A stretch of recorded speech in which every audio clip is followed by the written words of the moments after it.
नमस्कार दोस्तों, news centre bye Jitu में आपका स्वागत है। आइए देखते हैं आज हम इंडियन पॉलिटी में देखेंगे राज्यपाल और इससे जुड़े हुए इम्पोर्टेंट फैक्ट।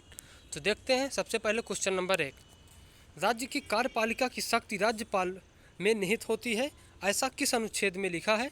तो इसका सही अनुच्छेद है 154 नंबर। याद रखिएगा 154 का ये राज्य कार्यपालिका शक्ति निहित होती है 154 नंबर राज्यपाल में। अगला क्वेश्चन देख लेते हैं। क्वेश्चन नंबर 2, राज्यपाल की नियुक्ति कौन करता है? तो ये राष्ट्रपति करता है और ये राष्ट्रपति के प्रसाद पर्यंत पद धारण करता है। अर्थात प्रसाद पर्यंत का मतलब है राष्ट्रपति जब चाहे राज्यपाल को हटा सकता है, तो इस कारण से राष्ट्रपति इसकी नियुक्त करता है। किस व्यक्ति को हटाने का प्रावधान संविधान में कहीं नहीं है?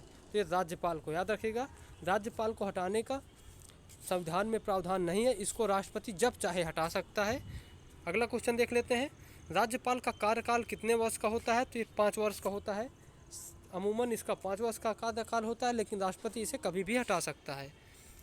क्वेश्चन नंबर 5 देख लेते हैं। राज्यपाल का वेतन भत्ता किस कोष से आता है? तो ये राज्य की संचित निधि से आता है राज्यपाल का वेतन।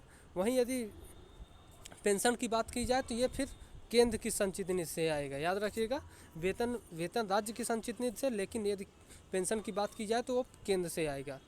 क्वेश्चन नंबर 6 देख लेते हैं। राज्य सरकार का संवैधानिक प्रमुख पद कौन सा होता है? तो ये राज्यपाल होता है। अगला क्वेश्चन देख लेते हैं। राज्यपाल अपना त्यागपत्र किसको देता है? तो ये राष्ट्रपति को देता है। तो 7 का राष्ट्रपति होगा सही आंसर। क्वेश्चन नंबर 8 देख लेते हैं।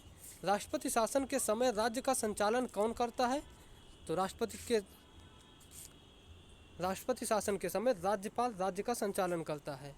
राज्यपाल पद हेतु न्यूनतम आयु कितनी होनी चाहिए? तो ये 35 वर्ष होनी चाहिए। याद रखिएगा राज्यपाल पद के लिए न्यूनतम 35 वर्ष होनी चाहिए। अगला क्वेश्चन देख लेते हैं। राज्यपाल विधानसभा में कितने आंग्ल भारतीयों को नियुक्त कर सकता है? तो 1। याद रखिएगा 1 विधानसभा में 1 आंग्ल भारतीयों को नियुक्त कर सकता है। लेकिन अभी हाल ही के संविधान संशोधन द्वारा इसको हटा दिया गया है।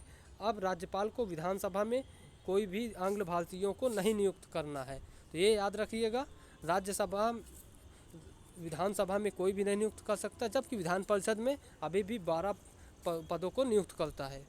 तो ओके दोस्तों, थैंक यू, बाय।